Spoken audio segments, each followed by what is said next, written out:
Now on CoastTV News. Coming together, why one community took it upon themselves to try and put a stop to more development in Sussex County. Water worries in Rehoboth Beach, why officials say you should conserve water in the city. Tonight, Sussex County power outages, how many Delaware Co-op customers were affected. Well, we saw sweltering heat and humidity, flash flooding, damaging winds on Delmarva today with more thunderstorm chances to come in the days ahead. When do we get relief from this humidity? I'll have the answer coming up. This is CoastTV News at 11. Good evening. Welcome to CoastTV News at 11. I'm Brandon Ferguson. More than 1,300 people were without power in eastern Sussex County tonight. Delaware Co-op says utility crews say several tree limbs have fallen onto power lines, causing widespread outages. So far, 1,348 customers were affected, and the exact cause is still under investigation, but crews are actively on scene to work and restore power in the area. And we're now going to take a live look outside into Milford, bringing our first alert meteorologist Chris Mashbone. Chris, a very active day today weather-wise. Good evening. Good evening, Brandon. Yes, it was, especially for Sussex County. We didn't see much in the way of thunderstorm activity the further south you were. We had a few wind damage reports. The most impressive one was in Bethel, courtesy of a downburst, a microburst. We had winds gusting as high as 58 miles an hour, a lot of downed trees. We also had reports of trees down across the Laurel Little League field there. And then on the other side of the county, we had that thunderstorm that blossomed over Long Neck and Ocean View, produced upwards of 3 to 5 inches of rain in nearly an hour. We had a person get rescued from their vehicle there along Bethany Forest Drive. So it was an active afternoon. We only had one severe thunderstorm warning across the county. That was near Bethel. All the other wind reports were below the severe thunderstorm threshold, which is 58 miles an hour or higher. So what is a microburst? You have your updraft thunderstorm here. So you have your column of air that sinks and just rushes to the surface, and then you get that wind that pushes out, and as that air hits the ground, that air is forced outward, and you can get microbursts, downbursts as high as 150 miles an hour. We are clear. We are dry of any rain. We have a few sprinkles off to the west. We hit 95 today in Georgetown, so we were right back up in the 90s over the weekend. It is a mild night. It's going to be another uncomfortable night with dew points in the mid to upper 70s.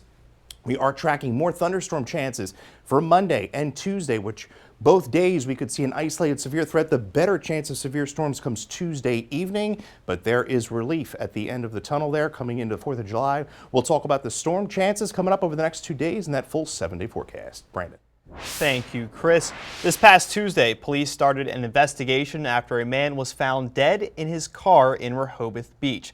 According to officers, police responded to Olive Avenue Tuesday evening for a report of an odor coming from a parked car. Upon arrival, they saw a dead man inside the car, partially covered, and it's being classified as a suspicious death. And here's an update on that. Yesterday, Delaware State Police issued a gold alert for 53-year-old Vanessa Johnson of Virginia. She was last seen in Rehoboth Beach on June 23rd. She's wanted in connection with a death investigation. Johnson is described as a black female, 5'6", 165 pounds, with black hair and brown eyes, and she may be wearing a white top, pants, and a white hair wrap. Police say she could be headed to New York City or Washington, D.C., or the Northern Virginia area. If you have any information on this, you're asked to call Delaware State Police or the Crime Stoppers. Staying in Rehoboth Beach, officials are asking people who live in city limits to conserve water in preparation for the 4th of July holiday. City leaders say they saw a drop in water levels around this same time last year and hope that this plan will prevent a repeat this year. Officials suggest things like checking your pipes or turning off the faucet while brushing your teeth. They're also asking neighbors to water their plants on alternate days.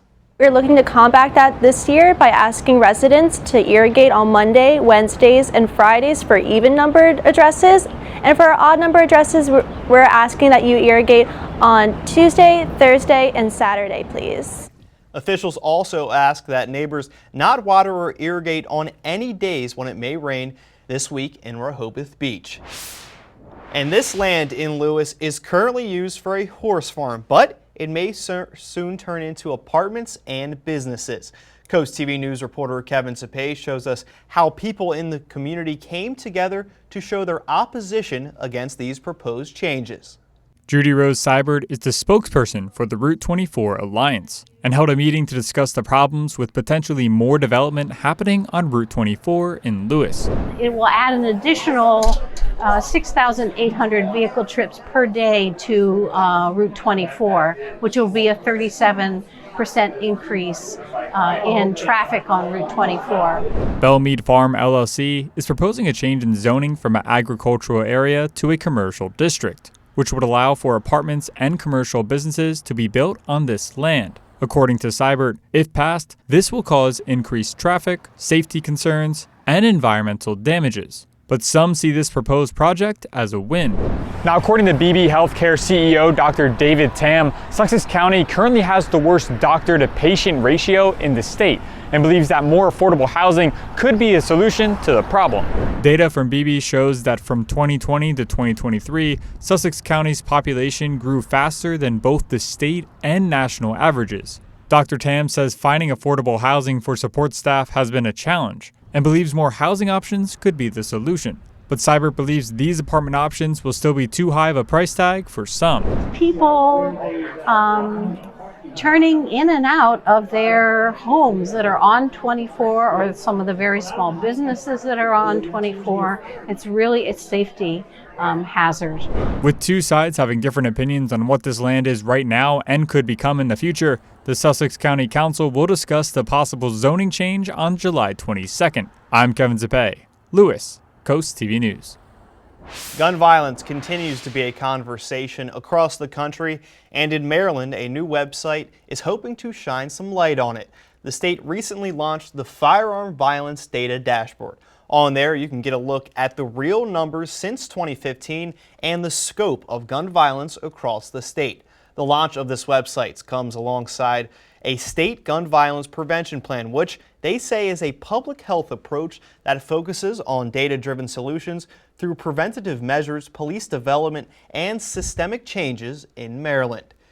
In the first state, lawmakers are taking aim at rising car insurance costs. A new resolution, which has passed the General Assembly, will create an automobile insurance reform task force.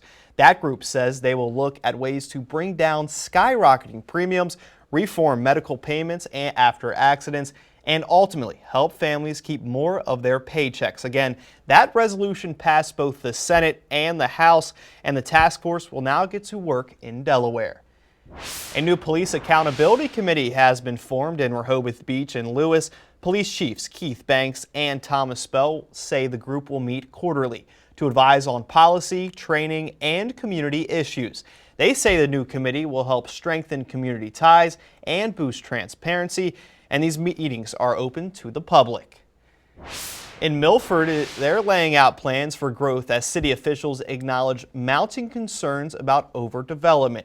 The city's Economic Development Administrator released some information on Friday looking to ease those concerns. According to the administrator, just 1% of the city's total land area has been annexed in the last decade, and it could take up to 36 years to build out all approved housing and open land.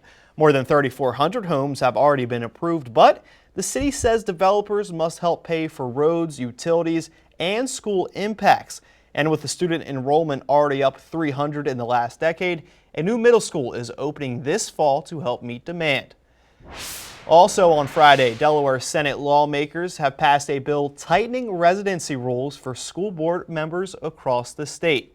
House Bill 82 requires that school board members both claim legal residence and physically live in the district they represent. Under the bill, if a board member is absent from their district more than 25% of the year, they could lose their seat. The legislation now heads to the House for consideration. In the White House, President Trump is watching all of it, ready to ramp up pressure and previewing new moves on another signature issue, immigration. Vaughn Hilliard has the latest. Tonight, the president with potentially defining days ahead for his Republican Party in Washington. The passage of its major package on the line. As long as we have it, it's very important. Trump writing in one post, very proud of the Republican Party tonight. This major domestic challenge as questions persist about the effectiveness of last weekend's bombings of Iran's nuclear facilities. There is, of course, an important setback in terms of those capabilities. The chief of the International Atomic Energy Agency today, though, pushing back against the White House's claims that Iran's nuclear program is obliterated, saying the country could produce enriched uranium again in, quote, a matter of months. Frankly speaking, one cannot claim that everything has disappeared and there is nothing there. The president also threatening today to cut off federal funding to New York City if Democratic nominee Zohran Mamdani is elected mayor in November. If he does get in, I'm going to be president, and he's going to have to do the right thing, or they're not getting any money. Mamdani on Meet the Press ahead of a potential run-in with the White House over deportation efforts. We have to stand up and fight back. The administration's mass deportation effort set to receive a major financial boost if the bill on Capitol Hill passes this week, more than $150 billion. The president today, however, also now explicitly suggesting the creation of a new immigrant worker program for some farm and hotel workers, those undocumented but already in the country. We're working on it right now. We're going to work it so that some kind of a temporary pass where people pay taxes, where the farmer can have a little control. President Donald Trump says there is a, quote, buyer for TikTok, but he's not saying who it is. In a Fox News interview that aired today, Trump said he will not disclose who it is, and he will in about 2 weeks. Trump said that he thinks he will have to get China's approval for the deal to go through. It's been about 5 months since a law went into effect requiring TikTok to be banned in the U.S. unless it was sold off by its China-based parent company. Trump has in turn signed 3 orders delaying the enforcement ban. Coming up tomorrow on Coast TV News, the McBride Bathhouse at the Cape Henlopen State Park. It's 49 years old and no major upgrades have taken place. What Denrex says is wrong. Well, I'm tracking a multi-day storm threat that could bring damaging winds, flooding rains, and an end to our heat wave. We'll track it coming up. But first, coming up, 2 firefighters killed in Idaho. A police standoff underway. Don't go anywhere. We'll be back in just 60 seconds. At least 2 people are dead in an ongoing active shooter situation in northern Idaho. Firefighters were reportedly ambushed while responding to a brush fire this afternoon. Authorities say there are an unknown number of casualties and injuries as the area is still taking sniper fire from the suspects or suspect. There's a shelter in place ordered for everyone near the area. Authorities say they are prepared to neutralize the suspect. We now have 2 deaths.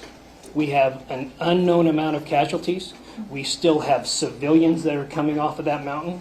We might have civilians that are stuck or in shock on that mountain. So this is a very, very fresh situation.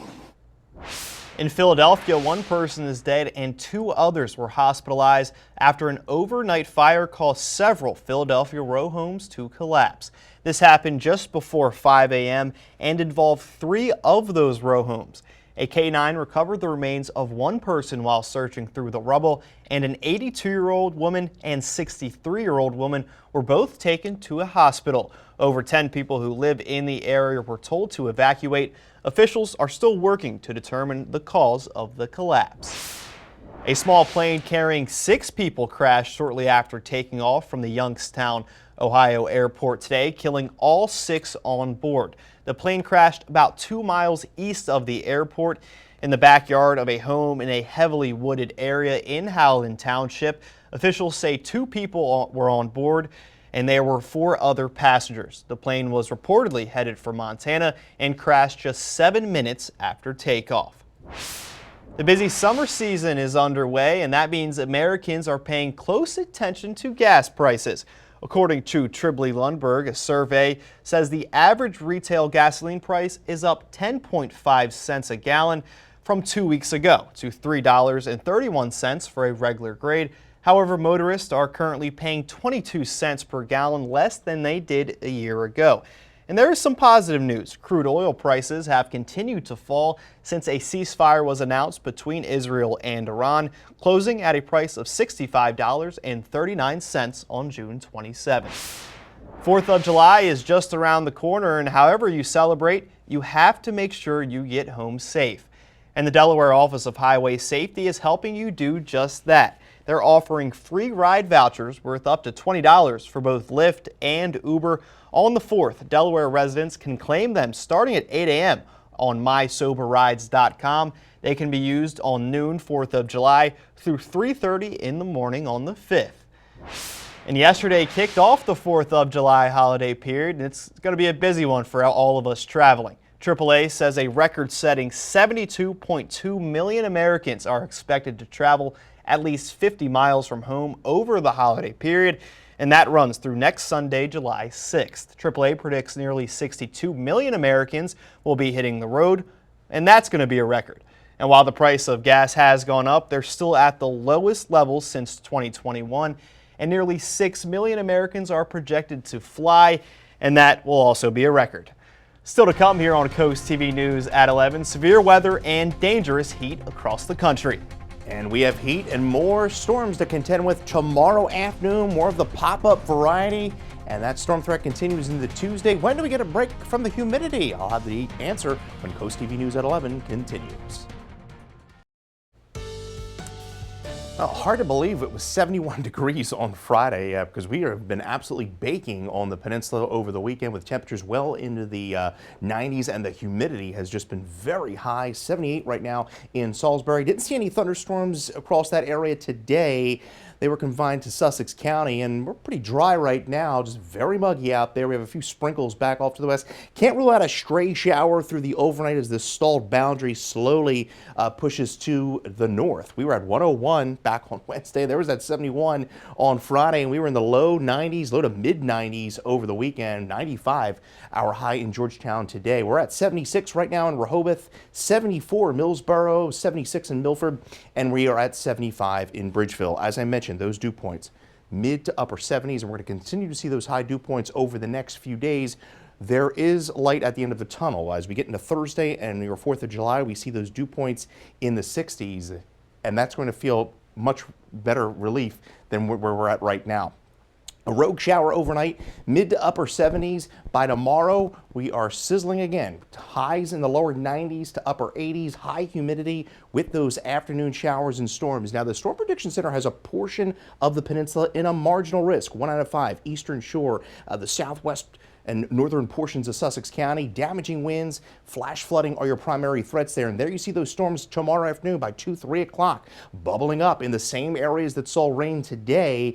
Kind of the pop-up variety with the sea breeze kicking in. You can see them continuing through about 6 o'clock, and then they'll wind down. Another muggy, mild night setting the stage for more 90-degree temperatures into Tuesday, and that's going to set the stage for a greater threat of severe weather. You see that slight risk extending from Cambridge right through the heart of Sussex County to Rehoboth on northward. Could see damaging winds, hail, and flash flooding there as well. Now, this threat looks like it's primarily going to be coming in later on in the evening. You can see it pushing into the eastern shore by around 9 o'clock, and then through the heart of the area by around 10, 11 o'clock. So we're going to have to try to watch, this closely, how it evolves as far as the severe threat is concerned. The good news is it's coming in at night, so that may help us a bit, but the front could linger, and we could see a few residual showers into Wednesday morning. Now, the Weather Prediction Center does have a slight risk of excessive rainfall. As I mentioned, there's a lot of moisture in the atmosphere, a lot of precipitable water for these storms to tap into. The good news is once that front clears the coast, high pressure settles in, brief lower humidity, and we are setting up pretty nicely for the 4th of July. 74 degrees overnight, sticky, patchy fog, 91 tomorrow, another steamy day with those scattered storms, and then we watch the threat for that severe storm threat into Tuesday evening, 93 degrees. Well, we're down to 87 on Wednesday with decreasing cloud cover. Thursday and the 4th of July looking absolutely spectacular, and then we see temperatures warming back up into the lower 90s by next weekend. Thank you, Chris. Now to weather across the country. There's been more than a dozen tornadoes reported over the last 48 hours and millions now under heat alerts. Aaron Gilchrist shows us the latest. Summer severe weather on an unrelenting march across the U.S. Storm chasers in South Dakota capturing an outbreak of twisters barreling through the open plains. Violent swirling funnels snatching up trees, power lines, and other debris. 15 reported tornadoes touched down in the Dakotas and Minnesota on Saturday alone. Nothing hit the house and nothing hit the barn. They came close, but nobody was hurt. There's waves. There's actual waves. Look at that car. It is submerged. The Southeast battered for days on end by torrents of rain from afternoon thunderstorms. Atlanta drivers slow rolling through flash flooding on city streets and on highways. Then there's the heat. 14 million people across the country under alerts through Tuesday. Parts of Arizona and Southern California could top 115 degrees. In Phoenix today, officials say firefighters rescued a family of 11 hikers after the children complained about heat exhaustion. The hot, dry conditions complicating new firefights in California as teams battle the Tyler Fire and the Lake Fire, which grew to nearly 500 acres in less than 24 hours. Right now, it's only 10% contained. No, preparing for the summer heat. That's up next.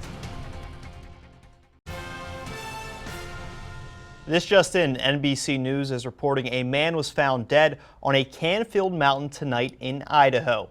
A firearm was discovered near the body, but officials have not confirmed if the man was involved in any way. A shelter in place for residents nearby has now been lifted, and this is in relation to the two firefighters who were ambushed and killed earlier today.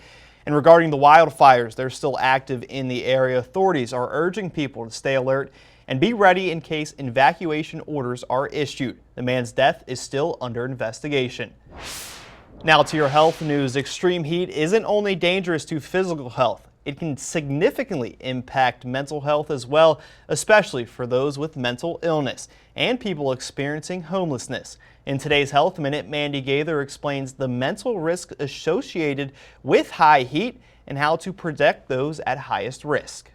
If the soaring temperatures have you feeling a little irritable, you're not alone. Mental health in extreme heat is a real issue. Clinical psychologist James McCowan with Massachusetts General Hospital says high heat exposure may cause those with underlying conditions like depression or anxiety to have heightened symptoms that can include increases in suicidal thinking, violent behavior, and substance use. We know people with mental health issues have high rates of emergency room admissions in the context of heat waves. McCowan says having a heat plan can help. First, before going out, check not only daily temperatures, but also the heat index so you know just how hot it's expected to be and to feel. Next, know your risks. Certain medications like antidepressants and antipsychotics may affect the body's ability to cool itself. So talking to your prescriber or your primary care doctor is really key here,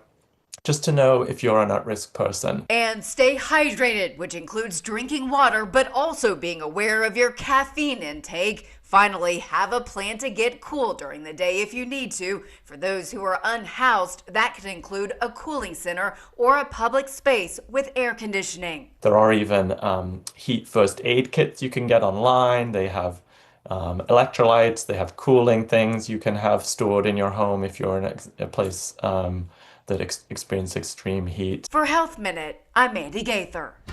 After the break here on Coast TV News at 11, as we take a live look outside into Salisbury, we have a final check on your forecast. People braved the heat in Lincoln yesterday to raise money for equine-assisted psychotherapy. The nonprofit Compassionate Hearts held its fundraiser yesterday. There were raffle baskets, kids' activities, and opportunities to meet donkeys, horses, and cows on site. At Compassionate Hearts, it's a program for the military Courageous Hearts licensed therapists to work alongside facilitators who say being with the animals helps bring comfort and trust to patients who may not be at ease in a traditional setting. A person in Virginia has struck gold, or actually about $348 million, after winning a lottery ticket. The ticket is the largest prize ever won in a Virginia lottery game. The winner has 6 months to claim the prize. The jackpot now resets to $50 million for the next drawing on Tuesday. And if you didn't win the jackpot, you can still feel good by signing up for our Feel Good Friday newsletter. It's full of features, cool things to do each weekend, and more. You can sign up now for our Feel Good Friday newsletter at coasttv.com/signup. Chris, we're going to have to break out the telescopes. Monday is International Asteroid Day. The day marks the anniversary of the large meteor impact in Siberia on June 30th, 1908. The day seeks to raise awareness of the threat posed by asteroids when they fall to Earth as meteors, and calls for a massive increase in monitoring of asteroids. Well, we have no asteroids to talk about tonight here. On Delmarva, Salisbury, we are warm. It is very muggy out there, 78 degrees. We have one little rogue thunderstorm that has developed here just over the bay, pushing on to the eastern shore. Brief downpour there, moving just to the south of Cambridge. And that's pretty much what we could expect overnight. Just maybe a rogue shower or storm. Most of the area stays dry, muggy, some patchy fog develops. Yeah, kind of the same beaten drum that we've had over the past few nights. Now, we are watching the threat of a few scattered showers and storms developing similar to what we had today, tomorrow coming in. Highs upper 80s to lower 90s. Again, some of those storms could pose a brief damaging wind threat as well as that flash flooding threat, localized flash flooding.